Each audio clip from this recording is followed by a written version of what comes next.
Alright guys, it's humid, it's 2:30 here in Cinnaminson, New Jersey. We're still busy here. Twilight Zone. I don't predict tomorrow to be slamming the day before the weekend. So we had a full day Thursday. Let's finish up this test. So I did the paint correction here on the left front. This was all scratched into the clear coat. Try and get you a better view here. Alright, so that's all taken care of.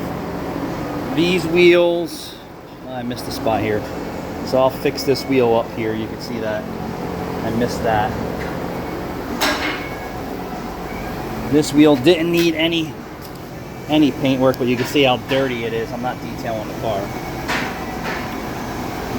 I'll show you the other side here.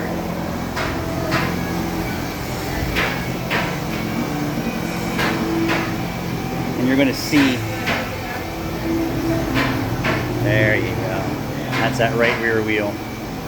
And as the paint dries and cures, the luster will wear down on top of a dirty wheel. Guys, thanks for watching.